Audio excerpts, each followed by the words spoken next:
En Aragón Radio, Mucho en Juego.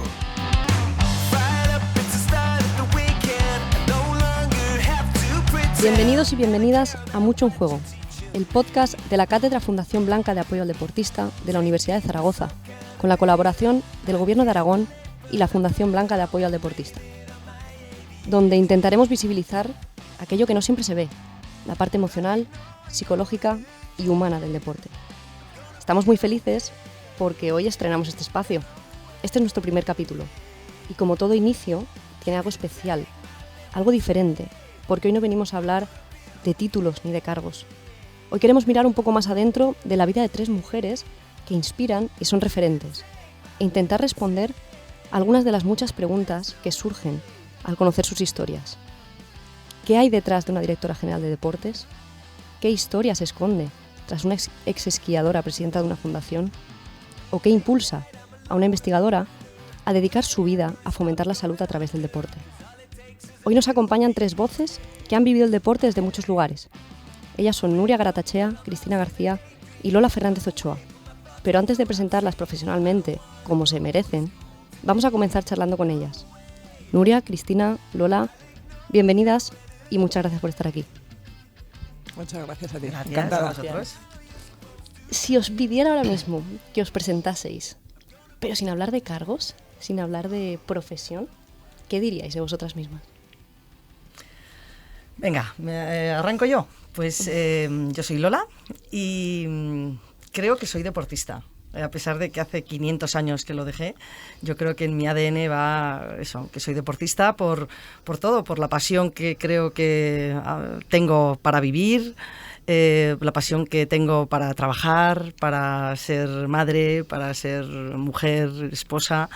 Y yo creo que eso, que los valores que tengo como deportista es lo que me lleva el día a día. Así que me definiría como eso, como deportista y, por supuesto, hermana de. Bueno, pues yo soy Nuria y es difícil muchas veces, nos resulta más fácil hablar de cargos que de algo personal, pero si me tengo que definir, y por lo que escucho también a mi alrededor que me dicen, yo me definiría como una apasionada de la vida. Apasionada de la vida en general, de lo que me trae la vida, de lo que me regala la vida y sobre todo una motivada también de la vida, porque aquello que se me pone un poquito por delante, pues intento impulsarlo y sobre todo facilitar las cosas a quien está a mi lado y intentar ayudar a la gente que tengo a mi alrededor. Pues yo soy Cristina, que poca gente me llama Cristina, todo el mundo me llama Cris y yo es verdad que me siento más cómoda, pero bueno, yo como dice Lola, soy deportista porque un deportista nunca deja de ser deportista, aunque dejes de practicar el día a día. Soy mujer, ante todo, y soy madre. Y a veces esa combinación resulta complicada de llevar en el día a día, ¿no? Sobre todo en la logística, pero es verdad que el deporte, si soy lo que soy hoy en día en cuanto a personalidad, es lo que me ha fomentado desde que soy pequeña, porque el deporte va en mi ADN y creo que el deporte ha sido la que me ha definido como persona, así que yo también me considero disfrutona de la vida, me considero una persona que constantemente sale de su zona de confort, pero eso también, bueno, pues te genera oportunidades y yo soy feliz con la vida que tengo, pero le debo mucho al deporte. A partir de estas definiciones maravillosas que vosotras mismas os habéis puesto, así que me toca a mí presentaros un poco más formalmente. Hoy tenemos con nosotras a tres mujeres que han sido muy importantes dentro del ámbito del deporte, aunque cada una de ellas se dedica a una rama muy diferente. Empezamos definiendo a Lola Fernández Ochoa, fue esquiadora, olímpica en Sarajevo 84 y tuvo que retirarse a los 22 años de edad por una lesión en la rodilla. Hoy en día lidera la Fundación Blanca de Apoyo al Deportista, un proyecto cuyo objetivo es acompañar emocionalmente a los y las deportistas, poniendo el foco en la salud mental. Por otro lado, Cristina García, o Cris para los amigos ya, es jugadora de baloncesto, con 13 años de experiencia en la élite e internacional, diplomada en Magisterio de Educación Física, fue concejal de Deportes en el Ayuntamiento de Zaragoza y actualmente directora general de Deportes en Aragón. Y por último, Nuria Garatachea, directora de la Cátedra Fundación Blanca de Apoyo al Deportista, es doctora en Ciencias de la Actividad Física del Deporte, investigadora del Grupo GENUT y profesora titular de la Universidad de Zaragoza. Vaya currículums. Ahora sí, la definición personal más la definición profesional se aúna por completo, es maravillosa. Y aunque es probable que tengamos, quizás entre las 4 también, muchas cosas en comunes, ¿no? como deportistas, sí que hay algo que hoy aquí nos une en especial, y es esa Fundación Blanca de Apoyo al Deportista, esa cátedra de la Fundación Blanca de Apoyo al Deportista de la Universidad de Zaragoza y ese apoyo del Gobierno de Aragón. Se crea un espacio maravilloso para la salud mental de los deportistas. ¿Qué sentido tiene para vosotras que exista un espacio así? Bueno, yo si quieres te introduzco un poco por qué se monta la Fundación Blanca de Apoyo al Deportista, ¿no? Os podéis imaginar que surge a raíz del fallecimiento de mi hermana. Después de este duelo tan dramático que pasamos toda la familia, decidimos que no podía quedar en saco roto lo que había pasado con Blanca, ¿no? Que empezamos a recibir muchas llamadas de muchos deportistas que se sentían muy identificados, que lo habían pasado mal. Los propios hermanos, que somos 8 hermanos, 6 olímpicos, con lo cual todos habíamos pasado esos momentos tan duros, ¿verdad, Cris? De cuando dejas el deporte, ¿no? Y entonces decidimos que teníamos que hacer algo, digamos, el legado de Blanca, ¿no? Que teníamos que hacer algo bonito.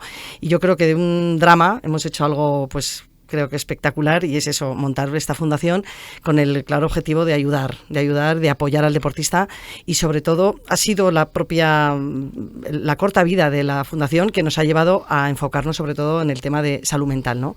Es verdad que yo estos 3 años llevo pues intentando visibilizar, normalizar y concienciar de la importancia que tiene cuidar la salud mental, no solo a las instituciones, sino también al propio deportista, que es muy difícil, ¿verdad, Cris? Que el deportista sepa que es importantísimo entrenar tanto el físico, la técnica, como entrenar la mente, ¿no? Y entonces ha sido en lo que hemos empezado, ¿no? con este arranque, y poco a poco hemos ido viendo las cosas que había que hacer, y una de las primeras cosas que vimos, que conocía a Nuria en unas charlas, es la investigación, ¿no? Que hay pocos datos sobre cómo está el deporte, ¿no? Y cómo está el deportista, sobre todo a nivel mental, y es que no hay datos. Entonces decidimos que había que implicar, pues eso, un estudio como Dios manda, y tuvimos varios novios, os digo, y al final nos decantamos por la Universidad de Zaragoza, UNIZAR, porque creo que nos lo pusieron en bandeja. El Gobierno de Aragón nos ha apoyado desde el minuto 1, y luego, claro, conociendo a Nuria, como ella se ha definido tan pasional, pues decidimos que es que no había otra novia mejor, así que nos casamos claramente con ellos. Y a eso lo tenemos que añadir que a Lola le gusta mucho Zaragoza y Aragón y ese Pirineo. Sí. Y sí, la verdad es que además yo creo que desde el primer momento que nos conocimos hubo una empatía personal muy interesante, muy chula. Y hablando efectivamente de qué podíamos apostar, en definitiva, ayudar al deportista y al deporte, aunque como bien dice Lola, y a mí me gusta mucho, esta cátedra no es una cátedra del deporte, es una cátedra del deportista, la primera cátedra en la que realmente el interés está propiamente en la persona, ¿no? En la parte más humana del deporte, del deportista. Y claro, nosotros, ¿qué es lo que podemos aportar desde la universidad? Pues lo que aportamos es precisamente lo que dice Lola, es el generar nuevo conocimiento desde la perspectiva científica, hacer formación para trasladar ese conocimiento científico no solo a los deportistas, sino deportistas, entrenadores, familias, gestores, etcétera, hacer esa divulgación y luego también hacer formación para hacer esa sensibilización con la intención de proteger o cuidar mucho el bienestar del deportista, ¿no? Entonces esa es nuestra labor, y desde el primer momento el Gobierno de Aragón se implicó desde el principio con Mariano Soriano, después llegó Cristina García, y hemos tenido las manos abiertas en el Gobierno de Aragón desde el primer momento, con un apoyo y empuje definitivo para sacar esta idea adelante, y hemos llegado hasta hoy, primer día de este podcast, y gracias también al Aragón Radio, que nos da este altavoz para poder llegar a más gente. Por lo tanto, creo que estamos cumpliendo objetivos. Pues yo me considero una afortunada, porque a veces te encuentras gente por el camino que vale mucho la pena, y que abre puertas a temas que hasta ahora habían sido tabús. Yo cuando conocí, bueno, a Nuria ya la conocía, pero es verdad que no tan a fondo, pero había estado en charlas en un congreso de deporte donde la había escuchado y luego conocí a Lola y al final es que tiene tanta vitalidad que te enganchan, ¿no? Y cuando me plantearon el tema de la cátedra y del proyecto me pareció tan importante, ya no solo para el deporte en Aragón, sino para la sociedad en general, de ser un altavoz, de decir, oye, la salud mental en el deporte es fundamental y es igual o más importante que la salud física. Pues bueno, yo creo que eso abría una puerta que hasta ahora había estado cerrada y que nadie había tenido la oportunidad de tratar. Así que me parece, para mí, y al final en deportes, en la administración tienes que tocar muchos temas, pero para mí me parece de lo más importante que vamos a hacer en estos 4 años, porque si supiéramos el número de deportistas que sufren en su vida deportiva, no solo en la profesional, que en este caso hablamos de la profesional, sino en la amateur, nos sorprenderíamos. Y yo creo que en mayor o menor medida todo el mundo ha necesitado soporte en la salud mental en su vida deportiva y no, bueno, pues hasta ahora seguramente no se ha tenido en cuenta como debería. Así que yo estoy feliz de trabajar con vosotros, de apoyar este proyecto y también de estar cerca de la Universidad de Zaragoza, porque para nosotros la universidad es fundamental. Yo creo que este proyecto, el éxito es que es un proyecto de mucha gente, ¿no? Ahora estamos aquí en Aragón Radio, que también os agradezco la difusión y es fundamental que cuantos más actores entremos en este proyecto, más éxito tendrá, ¿no? Porque el soporte que da la Fundación Blanca a los deportistas, lo digo de verdad, salva vidas.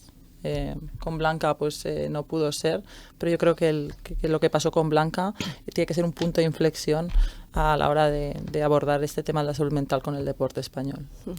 Y precisamente, tomando el hilo de lo que dice Cristina, es lo que intentamos poner números, como bien dice también Lola, a la problemática que hay dentro del ámbito deportivo, ¿no? Estamos haciendo el estudio de investigación que comentábamos antes, tenemos respuestas de más de 600 deportistas, en las que ya tenemos los primeros resultados preliminares, donde por primera vez en España tenemos datos de cómo está la salud mental y el bienestar de nuestros deportistas, que otros países europeos pues ya nos llevan mucha ventaja y ya sabemos qué es lo que ocurre.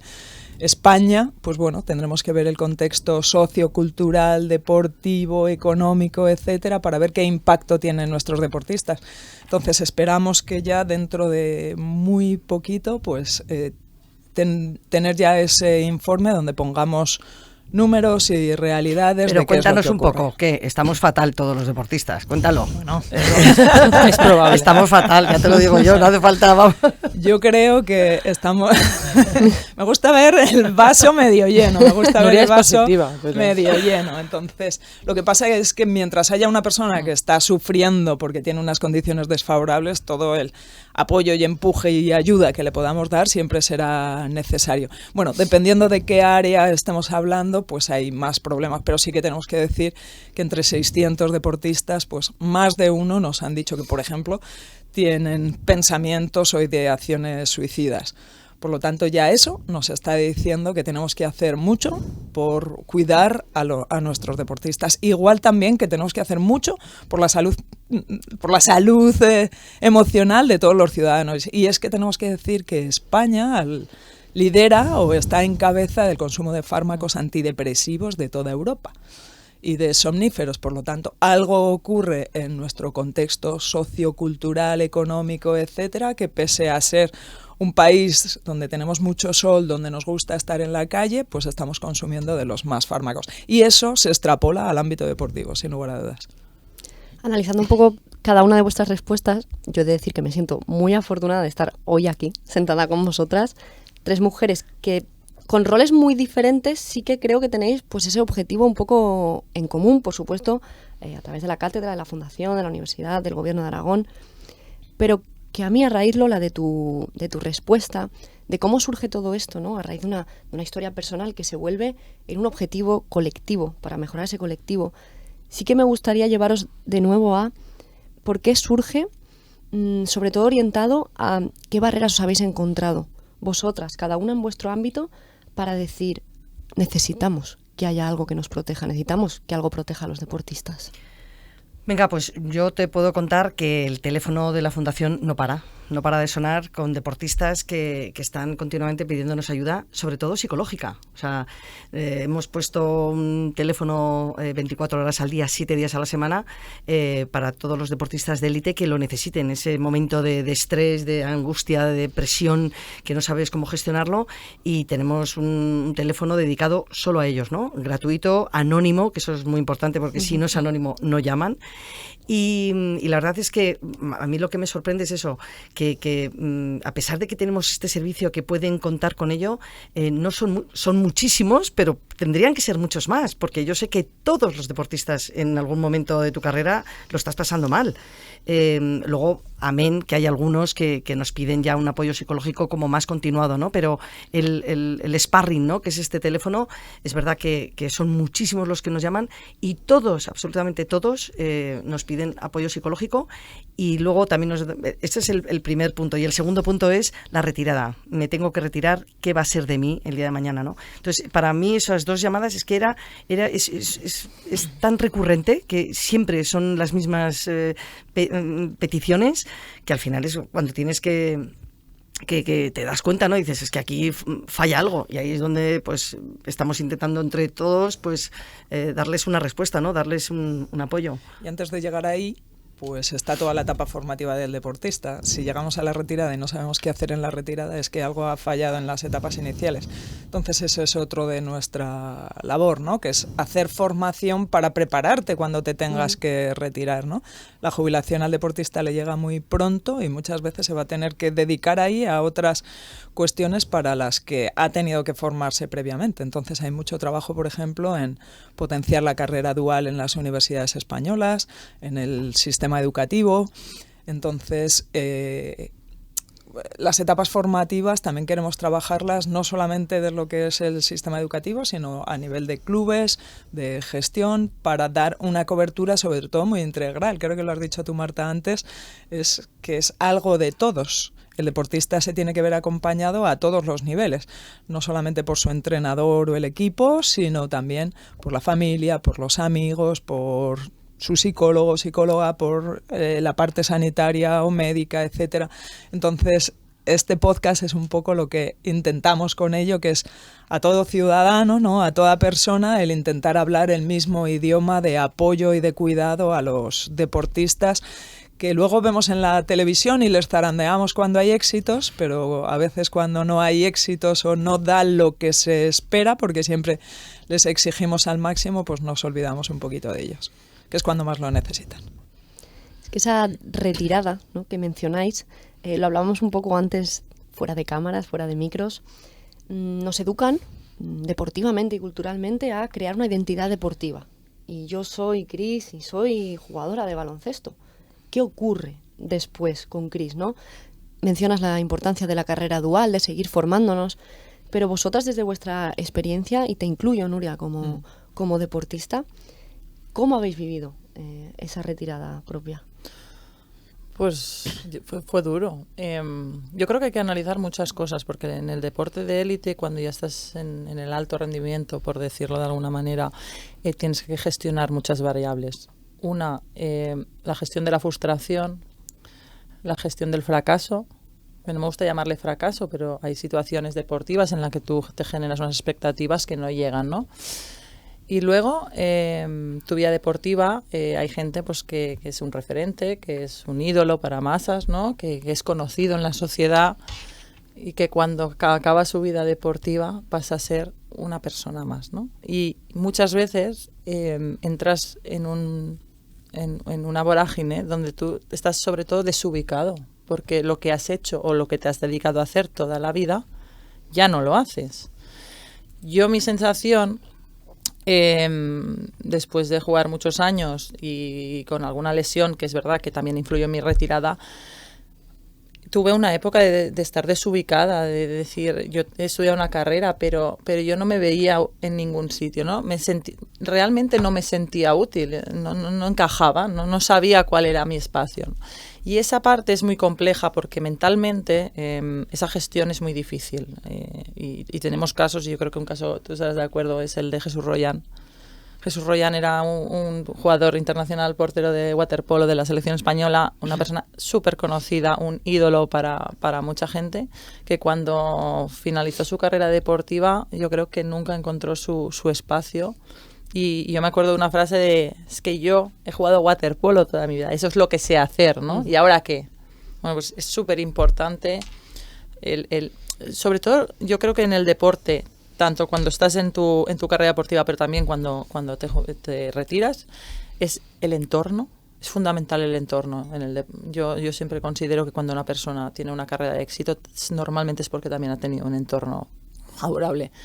Pero es tan importante el acompañamiento. Yo a veces digo, sobre todo, que la gente no se sienta sola, que la gente no sienta que ya ha desaparecido, que ya ha entrado en esa etapa del olvido, ¿no? Parece que es verdad que cuando están compitiendo, y como decía Nuria, ¿no? Los tenemos arriba de todo, y cuando esa persona no obtiene los resultados o se retira, se olvida por completo. Bueno, pues esa gestión mentalmente es muy compleja. Bueno, aquí también tienen mucho que ver los medios de comunicación, ¿eh? ¿No creéis que es verdad que cuando Alcaraz ayer arrasó, estamos todos con Alcaraz, luego Alcaraz falla y los primeros somos el público, los medios de comunicación que enseguida te entierran? Yo, a raíz de lo que estabais comentando vosotras, yo también tengo aquí una discrepancia. Es verdad que es muy importante que el deportista tenga una carrera dual. Hay deportes que te lo permite. Ojo, hay otros que no, ¿eh? Yo siempre cuento que cuando mi hermana Blanca y yo íbamos por el mundo, Estados Unidos, Canadá, nos íbamos a todas partes, llevábamos nuestros libros. Y yo me acuerdo, filosofía. Y yo cada vez que me ponía a estudiar San Agustín, es que roncaba al minuto y medio. No te quiero contar cuando me tocaba Platón. O sea, que es verdad que cuando estás entrenando 8 horas al día, 5 en la nieve, luego 3 físicos y tal y cual, ponerte a estudiar es difícil. O sea, que hay deportes que no es tan fácil estudiar, ¿eh? Eso es verdad. Los deportes de equipo a lo mejor también estáis más orientados, ¿no? Que sois universitarios, el rugby, el baloncesto, tal. Pero luego hay deportes, los individuales, sobre todo, que es muy complicado hacer una carrera dual. Pero independientemente que la consigas, porque los hay superhéroes que consiguen ser médicos, ser arquitectos, sacar la carrera. Yo me estoy encontrando ahora con la fundación que muchos de ellos me dicen, Lola, sí, yo tengo una carrera, pero me he retirado con 37 años, sin experiencia, y no me da trabajo ni Dios. Mira, hoy es miércoles. El lunes me llamó una diploma olímpica de París con una carrera y me dijo que no consigue, que es que no consigue trabajo. Por favor, o sea, pero desesperada, que no consigue trabajo, porque le piden experiencia y no la tiene. Y claro, yo creo que también aquí, si hay oyentes que nos están escuchando, que son empresarios, que les den una oportunidad, porque yo creo que los valores que tiene un deportista, ¿no? De trabajar en equipo, de capacidad de esfuerzo, de trabajo, yo creo que tiene por lo menos que darles una pequeña oportunidad. Yo creo que cualquier empresario que nos oiga, que tenga en su equipo un deportista, aunque no haya sido un Alcaraz, con que hay muchos que no lo hemos conseguido. O sea, yo siempre lo cuento, mi hermana Blanca fue la primera mujer en conseguir una medalla olímpica, sí, pero yo entrenaba más que Blanca. Porque mi hermana, cuando terminaba de entrenar, yo, como tenía una lesión, me tiraba 1 hora más haciendo pesas con la pierna. O sea, que ¿quién es la segunda de bádminton en España? Nadie lo sabe. Todo el mundo sabe que es Carolina Marín. Pero, ¿y la segunda? Te puedo asegurar que si no entrena lo mismo, entrena casi igual. Y esta chica no va a llegar, a lo mejor, a Carolina Marín no le va a faltar trabajo nunca. Pero, ¿y la segunda? Pues nadie le va a dar trabajo. Entonces yo aquí estoy haciendo una labor que he venido a hablar de mi libro como Paco Umbral, ayudar al deportista, por favor, ayudarle, darle una oportunidad que no os va a fallar. Un deportista tiene unos valores maravillosos que hay que darles esa oportunidad. Y ahora aprovecho que tengo aquí al gobierno de Aragón para que también yo creo que las instituciones tienen que hacer algo para que esos deportistas tengan una carrera. Porque claro, si te retiras con 18 es muy fácil encarrilar tu vida, pero cuando te retiras con 35, 36, ¿qué haces? Yo precisamente también quería introducir la idea que acabas de decir tú, Lola, porque claro, el que sale en los medios de comunicación, el que tiene éxito, el que llega, el que es reconocido y va por la calle y todo el mundo le conoce, lo tiene complicado, sí, pero lo tiene menos complicado que aquellos que, como Lola, tú bien dices, que son muchas más personas, han entrenado lo mismo o más que el que está en la élite y nadie ni va a tener el reconocimiento social, ni económico, ni nada, y ahí también nos gustaría poner el foco dentro de la cátedra, no solamente en los que acaban teniendo rendimiento, sino en aquellos aspirantes a donde su salud mental, además, su bienestar, está todo mucho más complicado. Sí que me gustaría hablar también, porque somos Universidad de Zaragoza, al fin y al cabo, del tema que decimos de la carrera dual.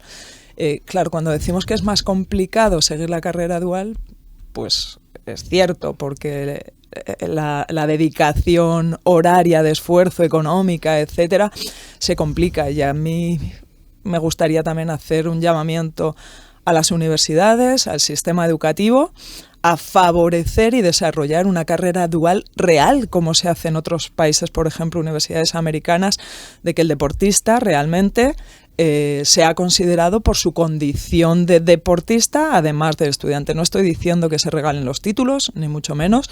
Ese deportista tiene que salir formado, pero sí que se le facilite el proceso. A lo mejor en 4 años no puede sacar un grado universitario, pero a lo mejor lo puede hacer en 5 o en 6, porque su calendario competitivo de entrenamiento se ve mediatizado, pero creo que en España al menos sí se debe hacer un esfuerzo institucional, pues a lo mejor por medio de la CRUE, en darle una vueltecita más a la carrera dual para que nuestros deportistas españoles de élite, cuando se enfrenten a esa retirada, tengan una formación que, unido a los valores que ya tiene de por sí el deportista, pues le haga un poco más llana o más fácil su labor hacia la vida, hacia la siguiente vida que hay después de la deportiva, que sabemos que la vida deportiva se va a acabar y es prepararse para lo que va a venir después o antes. Lola también lo dice, ¿cómo lo dices? Que no es el plan B, no hay que tener un plan B, que a lo mejor es plan A, ¿no? Es que es un tema muy complejo, ¿eh? Hay una parte que creo que es qué peso le damos al deporte en España. O sea, yo creo que hay que plantearse eso de inicio, ¿no? ¿Qué peso le damos las administraciones? ¿Qué peso le da la sociedad? O sea, ese es el primer paso que creo que deberíamos abordar, porque ahora mismo en todas las administraciones el deporte supone el 0,01, 0,2, 0,3, 0,6, 0,8% de un presupuesto general, ¿no? Pues seguramente aquí ya erramos, porque al final el deporte tiene que ser, para mí, es una herramienta fundamental en el desarrollo de la persona. Y a día de hoy, nosotros que estamos analizando a la población joven, tenemos un problema serio, ¿no? Con ya no solo con las condiciones físicas, sino con las condiciones de salud mental de los niños. Bueno, pues a día de hoy hay más extras, que digo yo, pantallas, más sedentarismo, que hacen que abandonen la práctica deportiva antes. Bueno, pues es que eso hay que abordarlo, porque al final para mí el deporte en la vida de los niños es fundamental. Tienen que hacer deporte, el que sea, pero tienen que hacer deporte, ¿no? Y no conseguimos que sea así. Por tanto, creo que el papel de las administraciones en el ámbito deportivo tiene que ser mucho más comprometido y, sobre todo, que se apueste de verdad por eso, ¿no? Y a veces hay una parte económica, pero hay otras cosas, otros factores que se podrían abordar. Esa es una. Luego, con las universidades es verdad que estamos trabajando el que los deportistas puedan compaginar su vida deportiva con su vida académica, con su formación académica. Pero también creo que si analizamos un poco lo que es la gestión en el ámbito deportivo en España, hay pocos deportistas que se dediquen a la gestión. Y nosotros ahora estamos en algún programa también con ADES, con la Asociación del Deporte Español, intentando generar esos puestos para mujeres. Ahí le has dado. Yo estoy muy sola en la gestión. Claro. Y creo que, jolín, el papel, en este caso de la mujer en la gestión deportiva, es residual, ¿no? Necesitamos más mujeres en la gestión en las administraciones, en la gestión en los clubes, en la gestión en federaciones. Hay una presidenta de federaciones españolas a día de hoy, que es Elisa Aguilar, Federación de Baloncesto. Todo lo demás son hombres. Ostras, el papel de la mujer en el deporte, en la gestión, que yo también hacías el llamamiento a las empresas. Yo a las empresas les digo, si tengo que escoger, tener un perfil deportista en mi empresa es un valor seguro. Es una persona que adquiere unos valores de compromiso, de esfuerzo, etcétera, que para una empresa, para mí, son fundamentales, ¿no? Yo ojalá me pudiera rodear de deportistas en nuestro ámbito. Y por eso digo que al final es darle una oportunidad. Pero debemos considerar el deporte como algo más de lo que se está considerando ahora, ¿no? Y es verdad que yo a Estados Unidos pues hay muchas cosas que no comparto, pero si a día de hoy me dices que mis hijos quieren ir a una universidad americana a formarse y a seguir haciendo deporte, obviamente les animaría. Y qué importante, ¿no? Es esta vía de trabajo que un poco todas mencionáis, orientada un poco al mismo ámbito. Sí que me gustaría comentaros otro ámbito que creo que es muy importante, que es el hecho de quizás normalizar, que podamos hablar de deporte y no solo se mencionen resultados, no solo se mencione la competitividad, sino que hablemos también de vulnerabilidades, que hablemos también de qué pasa después de la retirada, que hablemos de ansiedad. Creo que es uno de los tabúes que también a nivel nacional está costando mucho, es una lacra que tenemos, incluidos los deportistas, como tú mencionabas, Lola. ¿Qué podemos hacer dentro cada una de vuestro rol por intentar seguir normalizando hablar de salud mental? Bueno, nosotros con la Fundación hacemos muchos talleres, que uno de ellos nos los ha subvencionado la Fundación La Liga, que la verdad es que han sido unos partners maravillosos, y hemos estado haciendo talleres por varios clubs, que el otro día estuve aquí en Aragón, en el Tarazona, y bueno, hemos ido a muchos, y es verdad que lo que estamos intentando es concienciar, ¿no? Concienciar al deportista, porque es muy difícil. Ya os digo que si es difícil concienciar a un ciudadano normal de la importancia que tiene cuidar tu salud mental, de ir al psicólogo, que no tienes que ir al psicólogo cuando estás mal, sino a lo mejor tienes que, bueno, pues que sea una herramienta más, ¿no? Para autoconocerte, para saber un poco cuando tengas tus días malos, saber cómo esas herramientas que te dan, ¿no? Bueno, pues al deportista es muy difícil hacerle entrar en razón que eso es vital. Y desde la Fundación lo que estamos haciendo es eso, es intentar concienciarles de la importancia que tiene cuidar tu salud mental y preparar tu retirada cuando estás en activo. O sea, muchas veces la psicóloga que viene conmigo nos dice, mira, 1 de cada 4 españoles va a tener un problema de salud mental tal. 1 de cada 4 se lesiona. 1 de cada 4, o sea, que a lo mejor tú estás en tu auge deportivo y de repente mañana te rompes una rodilla, como en nuestro caso, Cris. O sea, que muchas veces tienes que estar preparado para que nadie está preparado para romperse, ni nadie está preparado para tener una depresión, por supuesto, pero que es verdad que si te autoconoces, si sabes contar con estas herramientas, pues yo creo que, y es importante que te las digan, porque claro, cuando nosotras hacíamos deporte, lo de psicólogo sonaba a un manicomio, vamos, yo en la vida he ido, y ahora yo creo que ya, por suerte, se está empezando a normalizar, ¿no? O sea, ¿qué hace la Fundación Blanca? Pues eso, intentar visibilizar y normalizar la importancia que tiene pues el autocuidado mental de cada uno, ¿no?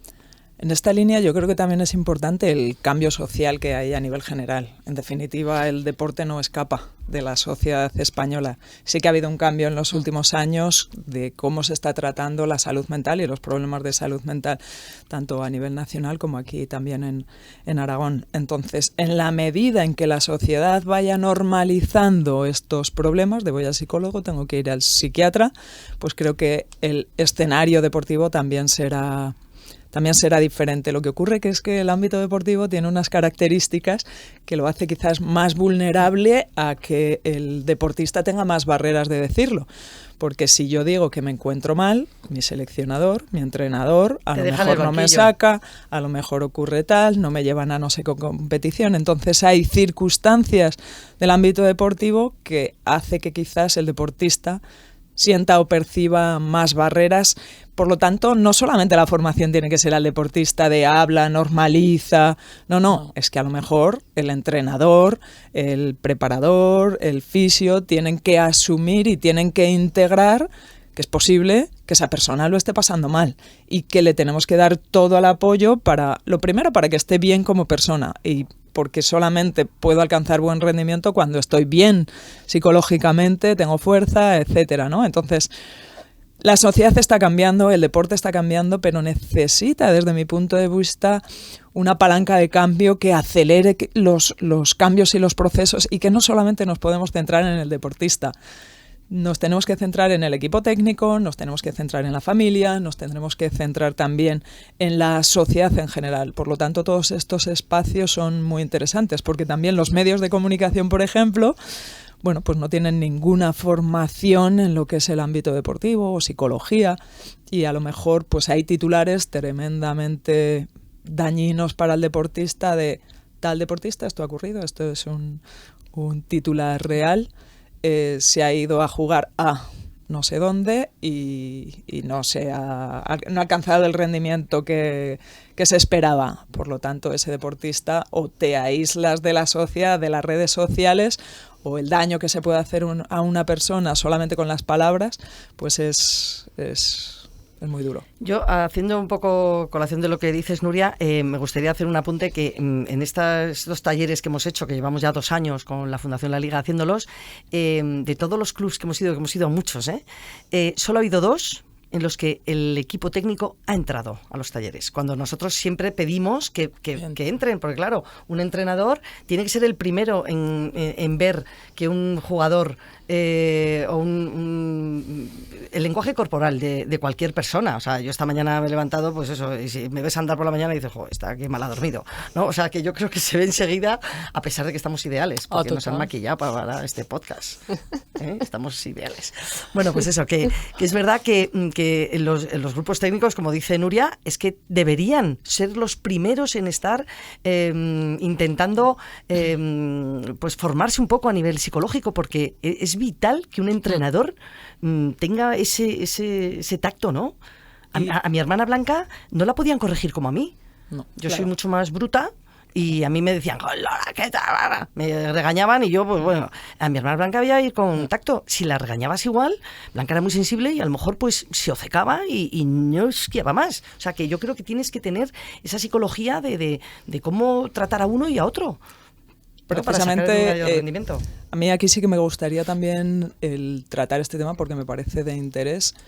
Porque ya lo estamos trabajando con la cátedra, la Escuela Aragonesa del Deporte, la formación precisamente que has dado tú, Marta, de a entrenadores, el cómo el entrenador es una pieza clave para cuidar al deportista en aspectos emocionales, ¿no? Y a raíz de esto, porque como también lo ha sacado Cristina encima de la mesa, creo que nadie tiene dudas de los grandes beneficios que tiene la práctica deportiva, actividad física a lo largo de todo el ciclo vital, no solamente los niños, adultos, personas mayores. Está más que demostrado, la evidencia científica es abrumadora, pero sí que es cierto que en etapas formativas de deportistas, de niños, adolescentes, muchas veces esa formación está en manos de personas que no tienen ningún tipo de formación y especialización. Acaba siendo el papá que juega a voleibol, entrena a los niños, que lo hace con todo su cariño y con toda su amabilidad, pero a lo mejor no tiene las herramientas necesarias para abordar eso y al final esa persona reproduce los modelos que utilizaron con ella.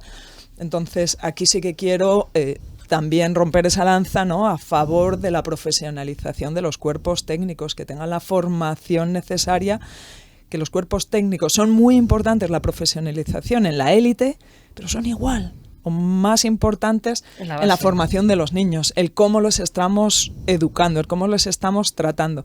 Y muchas veces, desgraciadamente, pues no está en manos de profesionales formados y eso es uno también de las cosas que tenemos que trabajar, que a lo mejor va hilado también con lo que dice Cristina, cuánto estamos dedicando económicamente a la formación de nuestros deportistas, no con la intención de sacar más medallas en unas Olimpiadas, sino con tener una masa poblacional más feliz, más satisfecha y que disfrutan de su vida y sus circunstancias, ¿no?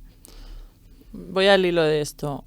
Yo siempre digo que en las categorías de formación, sobre todo en los más pequeños, tienen que haber formadores, más que entrenadores, porque estamos formando a los niños en valores. Estamos enseñándoles a competir. Yo siempre digo que a mí no me importa que jueguen a ganar o perder, porque hay que enseñarles a ganar y hay que enseñarles a perder. Y no pasa nada porque pierdan. Yo discrepo mucho cuando dicen, no ponemos marcador. No, sí, no pasa nada. Controlado. Pero a los niños hay que enseñarles que en la vida ganas y en la vida pierdes, ¿no? Y cuando pierden, los míos que son pequeños y la derrota os podéis imaginar, ¿no? Es un drama cuando perdemos y lloramos y esto es injusto y el árbitro y tal. Entonces, ahí es donde entra tu papel como padre y madre, pero el papel del formador, ¿no? Y para mí es muy importante y yo priorizo que a mis hijos les enseñen valores en el deporte, que les enseñen a tirar o a regatear o a esquiar, ¿no? Eso, la formación técnica llegará y cuando sean más mayores, pero es muy importante. Y es verdad que yo creo que aquí fallamos. Pero también fallamos porque entran muchos factores. Entra el factor económico, ¿no? Si al final estamos valorando el papel de un entrenador en 50 euros al mes, pues hombre, no esperemos tener A lo mejor, ¿no?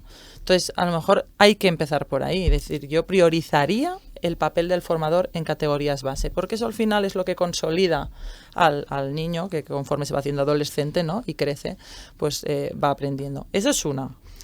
Luego, respecto al papel de la salud mental en el deporte, yo no lo he dicho, pero es verdad, yo cuando hablé con ellas dos y vinieron a exponerme el plan, el proyecto y tal, es que me sentí identificada porque pensé, ostras, yo, gracias a vosotras, descubrí que lo que me pasaba a mí en relación a la salud mental, donde yo tuve épocas buenas y épocas no tan buenas, ostras, tenía sentido. O sea, no era algo raro. Yo, al final, tú cuando tienes una sensación de fracaso o de estar desubicado, o de que no quieres levantarte para ir a entrenar, o que no tienes fuerzas, y que yo llegué a odiar una pista de baloncesto y dije, no voy a pisar más un pabellón, para mí era como un poco avergonzante, ¿no? Decir, ¿yo cómo explico esto? Me van a decir que tía, pues pírate, que no vales para esto, ¿no?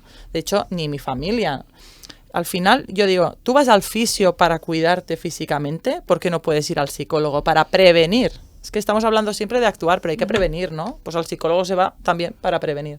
Bueno, pues creo que la Fundación Blanca, en conjunto con la Universidad de Zaragoza, están haciendo algo súper importante, que es visibilizar y normalizar que tú a veces mentalmente puedes estar más flojo, más débil, fallar, etcétera, y no pasa nada. Igual que cuando te haces una rotura de fibras o te tuerces un tobillo o te dislocas el hombro. Bueno, pues ir al psicólogo tendría que ser algo natural, donde los deportistas fueran por prevención para trabajar su salud mental, y que no es algo ni que avergüence, ni que seas más débil, ni nada.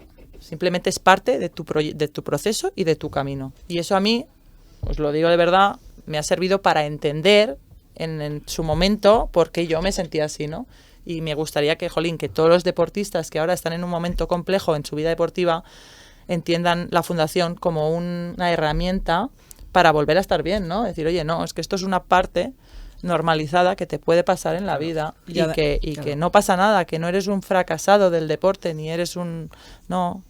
Y que a lo mejor no tienes que recurrir, Cris, en el momento que ya estás fatal. O sea, yo creo que cuando empiezas a ver indicadores, en estos talleres que hacemos, la psicóloga dice muy claro cuáles son los indicadores, ¿no? Pues eso, que empiezas a dormir mal. Exacto. Hombre, está claro que un día puedes dormir mal, pero que recurrentemente duermes mal, que no tienes ganas de ir a entrenar, que estás irascible, que de repente el entrenador te dice algo o un compañero te dice algo o que comes mucho, o que comes poco. Esos detonantes, esos indicadores te dicen que algo está fallando, o sea, y es el momento de atacar, porque eso rápidamente lo puedes reconducir, ¿no?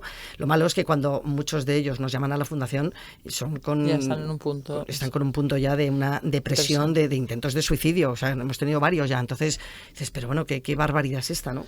Y además también en esa etapa formativa también le tenemos que decir a los padres, estos son datos objetivos que tenemos publicados, que es más fácil, tienes más probabilidad de que te toque la lotería a de que tu hijo sea Messi, efectivamente. Entonces eso lo tenemos que asumir y quitar presión a los niños para que formarlos en valores. Y Marta, si me permites, voy a tomar ahora el rol de presentadora y te voy a preguntar a ti. Por supuesto, esto no me lo esperaba. Lo digo porque, como hemos dicho, la cátedra estamos haciendo acciones junto con la Escuela Aragonesa del Deporte de formación a entrenadores. Uh-huh. Entonces, ¿qué papel o cómo ves tú el rol del entrenador en lo que es el bienestar emocional de los deportistas en etapas formativas y también en la élite? Pues creo que lo habéis definido las tres de maravilla, pero para mí es un rol fundamental que creo que además desde la cátedra le damos mucha importancia porque creo que además hemos vivenciado la influencia que puede llegar a tener, ahí ya también os hablo un poco a nivel personal. Y creo que mencionáis algo muy importante, es decir, en etapas formativas no le damos esa importancia que a lo mejor merece, pero es que la problemática y las consecuencias no las vemos en ese momento, las vamos a ver a posteriori y las vemos en una carrera ya cuando el deportista es profesional, cuando el deportista es mayor y no ha llegado, y ahí es cuando realmente lo vemos. Creo que el entrenador tiene un rol potenciador de la confianza que puede ser muy importante, pero al igual que lo tiene en positivo, lo podemos ver en negativo. Ahí está el riesgo. Creo que la inclusión de la figura del psicólogo en ese caso es fundamental, pero creo que también existe un tabú en ese sentido porque se ve como un posible sustituto al psicólogo o la psicóloga. Yo creo que ciertos entrenadores o ciertos cuerpos técnicos tienen miedo a la implementación de esta figura por miedo a ver si me van a suplantar. Y yo creo que tiene que ser un complemento, ¿no? Y abordarlo, como Lola decías, igual que la parte física se aborda por un profesional, esa parte mental tiene que ser abordada por otro. Claro, es que, mira, antes hablaba que solo hay una presidenta mujer, ¿no? Bueno, pues yo sé de muchas federaciones, de muchas, que siguen hoy en día sin psicólogo en plantilla. Es que, claro, es que es una locura. O sea, es que yo creo que cualquier federación que se precie a tener buenos atletas, tienen que tener un psicólogo, pero como parte del equipo técnico, ¿no? Luego además hay otro detalle. En el documental de la Fundación, que está en, lo decimos, Sí, dilo, que está en claro. RTV Play, que está a acceso a todo el mundo, y les invitamos a que lo vean porque es muy bonito. El viaje. documental se llama El viaje, la medalla de la salud mental. La medalla de la salud mental. Ahí queda de manifiesto cómo se dice que muchas veces el psicólogo en equipos, en federaciones, puede ser también, o se ha visto como un elemento añadido de presión de ponemos un deportista para que rindas más. Sin embargo, nuestra visión es diferente. Nuestra visión es poner un psicólogo para que estés mejor, para que seas mejor persona, para que estés más a gusto con tu vida, ¿no? Cuidar esa parte humana. Por lo tanto, la visión también tradicional hasta ahora ha sido: vamos a cuidar también su cabeza, su mente, para que rinda más, que si no, no rinde. Estrujar al deportista también al máximo para conseguir ese rendimiento, olvidándonos de lo que es la persona. Mira, el otro día es un detalle que a mí me dejó loca. Estábamos en un taller con una federación, no eran futbolistas, era una federación, y yo les pregunté, ¿sois felices? O sea, ¿estáis, os gusta? O sea, ¿os consideráis que de verdad os gusta lo que estáis haciendo? Y todos me dijeron que no. O sea, es curioso. la angustia que tienen. Claro. Entonces yo les decía, ¿y cuando ganáis qué sentís? O sea, alegría. Dice, no, alivio, me decían. Sentimos alivio. O sea, es como, menos mal que hemos ganado este partido, o menos mal que hemos conseguido la marca para conseguir esto, ¿no? O sea, que es que el deportista, una vez que te metes en la élite, ya es que dejas de disfrutar. O sea, es que no... Ahí viene el problema, ¿no? Ese es el problema, que cuando empiezas de pequeñito, pues disfrutas, tal, y ya una vez que te metes en la élite, la gente, estos aficionados que van a un partido de fútbol y chillan en la Romareda y que ponen a caldo al jugador, no son conscientes del daño que hacen, porque es que ellos tienen que ser conscientes de que vale, tú eres un aficionado, que te gusta y tal, pero que es que son personas, son 22 jugadores que están ahí, pobre hombres, y es que les ponen a caldo. Hay gente que piensa que por insultarlo o decirle va a subir el rendimiento. Es al contrario. Es completamente distinto. Pero mira lo que estás diciendo, ¿no? O sea, conforme vas profesionalizándote en el deporte, vas disfrutando menos. Vas disfrutando menos. Yo creo que el rendimiento está asociado directamente con el disfrute que tengas tú, Claro. en la pista, en el campo, donde sea. O sea, en el momento en que pierdes la esencia, que es por lo que tú te has dedicado a ese deporte, ¿no? Tú te has dedicado al fútbol porque es lo que te gusta, porque es en lo que disfrutas y porque desde pequeña pues te habrá gustado. En el momento en que tú pierdes eso, tu rendimiento, estoy convencida que baja. Es que Claro. Al final perdemos esa esencia. Es que el deportista va ligado íntegramente a la persona. Es muy duro oír decir a alguien que cuando ganas sientes alivio. Alivio. Ostras, me lo algo dijeron, que yo me quedé en algo loca. estamos fallando, ¿no? O sea, me dijeron, sí. Pero de verdad lo digo también, ¿quién es consciente de eso? Porque a lo mejor esto lo han verbalizado y el entorno, ¿no? La federación, los clubes, ¿no? Se han quedado como sorprendidos de que, no, pues esto es que pasa, es que esto hay que tratarlo, hay que abordarlo. Claro. Esto creo que queda muy bien de manifiesto en el documental que hay recientemente estrenado más o menos, de Alcaraz. Precisamente lo que Sí, viene exacto. a decir es eso, un chaval que disfrutaba en las pistas, de aquí me como la pista, aquí vengo a jugar, me lo estoy pasando bien, a que llega un momento que no. ya la presión no, y empieza a decir, es que tengo el Roland Garros y ahora a mí lo que me apetece es irme con mis colegas a la playa. Que es natural. Y le han a criticado, Mallorca. y le han criticado. Y Claro, y le han criticado efectivamente, porque si tú quieres llegar a la élite No puedes y salir te quieres de casa. mantener ahí, tú tienes que hacer unas cosas que te lleven a eso. Claro. Y él en el documental lo manifiesta y dice, claro, lo quiero hacer a mi manera, porque las renuncias que tengo a hacer en mi vida personal para llegar a la élite, no sé si estoy dispuesto a mantenerlas. Claro. Y estamos hablando de Alcaraz. pensemos en todos esos deportistas que están haciendo muchas renuncias sin llegar a tener un éxito, ¿no? ¿Pero qué haces con niños? Yo, por ejemplo, estuve en la residencia Blume de los 14 a los 18. Es una edad muy compleja, porque yo entré con 14, que era una niña, maduras de golpe lo que no está escrito, y en esa edad tú tienes también otras necesidades, otras curiosidades, ¿no? De pues, salir con las amigas. Yo eso no lo podía hacer, ¿no? Y yo veía, me acuerdo que, además lo hablamos mucho con amigas, que salíamos a las 7 de la mañana a la pista de atletismo, y veías a las 8 que pasaban los que iban al instituto de enfrente, y yo me acuerdo que decíamos, ojalá fuéramos estos, porque yo ahora me iría al instituto, me compraría una palmera de chocolate y luego me iría a no sé dónde y sería feliz, y lo decíamos, ojalá. Y en ese momento a lo mejor no estabas valorando la oportunidad que tenías, ¿no? de estar becada allí, pero hay momentos en que es natural que la persona piense en su parte más ociosa o en su parte más distendida, ¿no? A veces tienes que salir del túnel de la competición, no pasa nada. Quiero decir, siempre que haya un equilibrio, ¿por qué se le critica eso a Alcaraz, no? Dices, ostras, estás hablando de un chaval. No deja de ser un chaval top que está en el auge del tenis. Pero no deja de ser un chico joven que también necesitará divertirse. Mira, yo tengo una anécdota que ahora que dices esto me viene a la mente. Nosotras, cuando íbamos a la Copa del Mundo, íbamos a la antigua Yugoslavia, que ahora yo creo que es Croacia, o sea, bueno, Maribor está, me parece que en Eslovenia. Bueno, pues pasábamos delante de la autopista de Italia, Venecia, 3 kilómetros.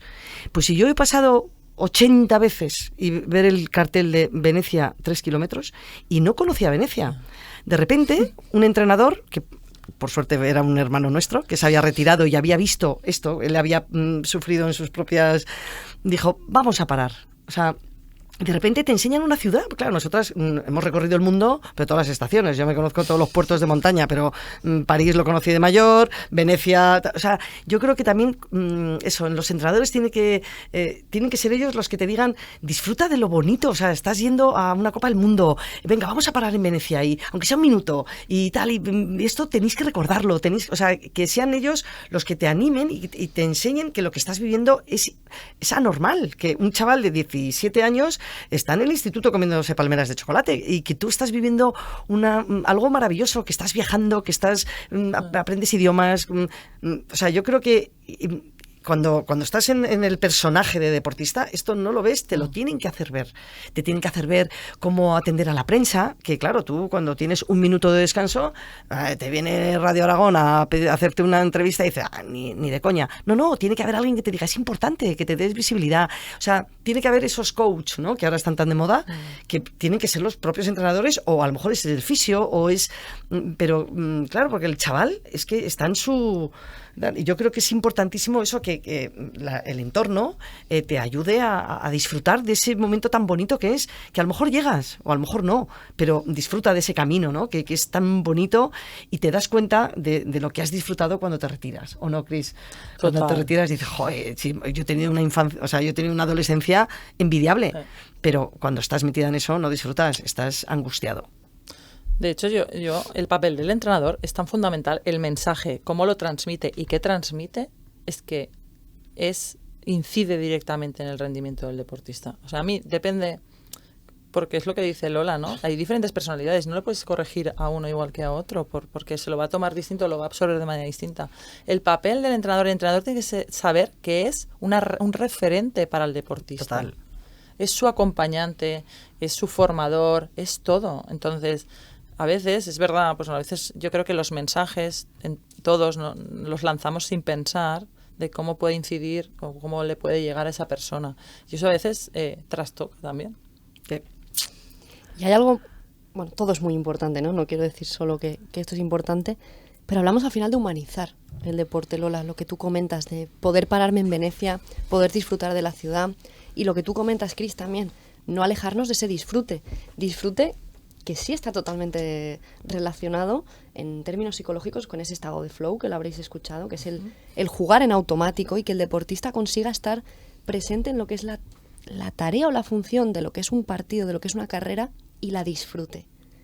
¿Qué ocurre? Que quizás ese entorno, cuando nos vamos acercando a la élite, esos 14, 17 años, o ya en alto rendimiento, no nos acompaña hacia ese disfrute, sino que nos centra más en aspectos técnicos, en aspectos tácticos, y qué lejos estamos entonces de darle un valor diferente al deporte. Pero ¿no pensáis que también, además del entrenador, además del entorno familiar, deberíamos hacer un cambio quizás en la perspectiva social de lo que es el deporte? Uf. Sí. Mira, yo una de las cosas que he pedido a un amigo de mi hija, que es filósofo, es que me dé, se lo pedí al presidente del Consejo Superior de Deportes, al señor Uribes, que es filósofo, y me dijo que me lo haría, no me lo ha hecho.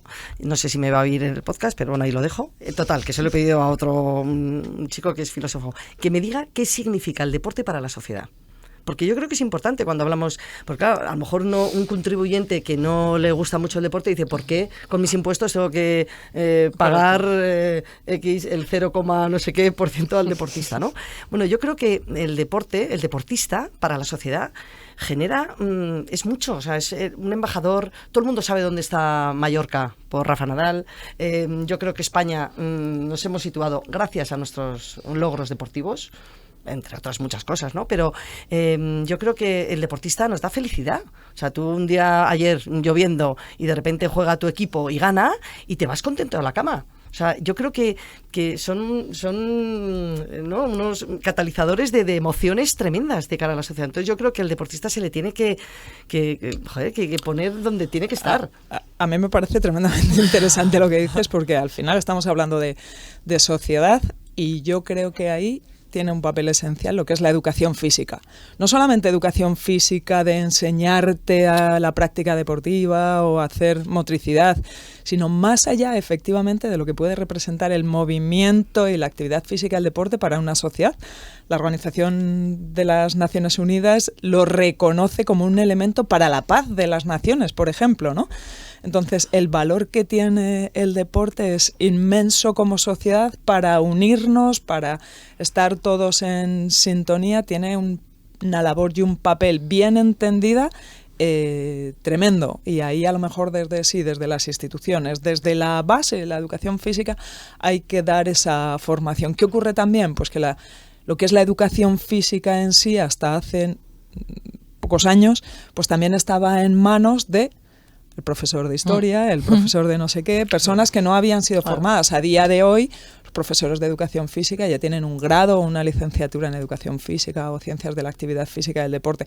Por lo tanto, es cierto que como sociedad vamos cambiando y se va notando ese cambio. A lo mejor es porque soy muy positiva, no lo sé, pero a mí me gustaría de que ese cambio pues fuese más rápido, porque los valores que tiene el deporte con la máxima expresión serían las Olimpiadas, pues creo que es inmenso, ¿no? El deporte es el único sector que es capaz de poner de acuerdo a la sociedad. Sí. Esa es la frase. ¿Por qué? Porque con Iniesta en el Mundial del 2010, toda España estaba en su televisor viendo y animando al país, ¿no? Todo el mundo estaba de acuerdo en todo el mundo sintonía compró en este la banderita, ¿no? De España. Luego hay muchos derbis que no nos ponemos de acuerdo. Cuando son las Olimpiadas, todo el mundo está pendiente de los relevos. No, hay gente que no ve atletismo en todo el año, pero cuando son las Olimpiadas, ahí estoy, ¿no? El deporte es capaz de poner, imagínate en el fútbol, que es imposible, ¿no? Que es incapaz de tener un poco de tranquilidad en las gradas. Oye, cuando juega la selección, parece que la gente entra en comunión y el país está como todo muy en la misma línea. Bueno, eso solo lo consigue el deporte. No hay ningún sector, ni el empresarial, ni el económico, ni el político, menos otro. Nada, el deporte. Entonces, jolín, al final, el deporte, hay muchos países que lo consideran parte esencial de la sociedad. Y es obligatorio en los centros escolares que los niños, aparte de la educación física del cole, practiquen disciplinas deportivas. Y eso hace también, es lo que dice Nuria, ¿no? Una sociedad más sana, saludable, pero una sociedad más pacífica. Y tú ahora como política, venga, te voy a echar una lanza a tu favor. Estáis haciendo mucho en Zaragoza, ¿no? Es la ciudad del deporte. Cuéntame, ahora que no te puedes... ¿Qué pasa con los Juegos Olímpicos de invierno? No invitéis a Lola más. ¿Qué va a pasar con los Juegos Olímpicos de invierno? Este podcast que no sé todo si el puede mundo salir. habla de deportes de verano, y estoy aquí mira, yo lo digo desde el punto de vista personal, ¿eh? A lo mejor mañana me han rescindido el contrato ya. Los Juegos de invierno fueron un fracaso político. Esa es mi opinión personal. Claro. ¿Por qué? Porque se entrometió la política en el deporte. Y eso fue un fracaso. Esa es mi opinión personal. Y no hablo ni de unos ni de otros. Hablo del ámbito político. El ámbito político tiró por tierra los Juegos de Invierno. ¿Qué pasa? Que no sé, yo ya no entro, ¿no? En si fue uno o el otro, pero, ostras, al final, cuando entran agentes externos en el deporte, suele acabar mal. Y yo creo que nosotros, ahora yo que estoy en este rol, ¿no? Que yo siempre digo que es temporal, porque es una parte que yo estoy muy agradecida de también trabajar por el deporte desde el ámbito de la gestión pública, porque, bueno, pues mi objetivo es que cuando yo me vaya, haya dejado un poquito mejor de lo que estaba, ¿no? Y el que venga, que lo deje un poco mejor de lo que lo encontró conmigo. Bueno, pues un poco de la cadena. Pero yo siempre digo que, jolín, la administración tiene que ser facilitadora. Es decir, nosotros no podemos poner impedimentos, tenemos que facilitar. También hay veces que hay que decir que no, ¿eh? Yo muchas veces digo, no, esto no, porque yo considero que no, hay que hacerlo así, ¿no? Pero el papel de la administración, tanto del CSD como de los gobiernos autonómicos, como de los ayuntamientos, es facilitar, impulsar. Es decir, para nosotros ese tiene que ser el objetivo, o al menos yo así lo entiendo. Te voy a echar un gancho, Cristina. Las Naciones Unidas definen el deporte en el contexto del desarrollo y la paz, como cualquier forma de actividad física que contribuye al bienestar físico, al bienestar mental y al bienestar social, como juegos, recreación y deportes organizados o no. Y esta definición se extiende más allá de la propia competición, reconociendo la importancia del deporte para promover la paz, el desarrollo sostenible y la inclusión social. Solamente tenemos que escuchar las noticias de nuestro día a día en el caos geopolítico en el que estamos, y el deporte precisamente pues tiene esta labor que así lo define la Organización de las Naciones Unidas, ¿eh? Es que el deporte es el mayor transformador social que tenemos. Totalmente. Y tenemos la suerte de tener a 3 referentes que ahora mismo estáis en cargos de responsabilidad y que nos estáis ayudando a humanizar este deporte. Así que desde aquí, daros las gracias. Ha sido un auténtico honor teneros aquí a las 3 y ojalá podamos volver a vernos muy pronto. Seguro que Muchísimas sí. gracias. Muchas gracias. Y así, con las voces de Lola, Nuria y Cristina, cerramos este primer episodio de Mucho en Juego. Hoy no hemos hablado solo de deporte, también de vida, de todo lo que se mueve por dentro cuando una persona se entrega a un sueño. Nuestras invitadas son personas que hoy en día ocupan cargos de responsabilidad, sí, pero hubo un momento que fueron niñas que entrenaban, mujeres que se esforzaban en silencio y profesionales que un día dijeron, esto tiene que cambiar. Gracias y nos vemos en el próximo episodio de Mucho en Juego. En Aragón Radio, Mucho en Juego.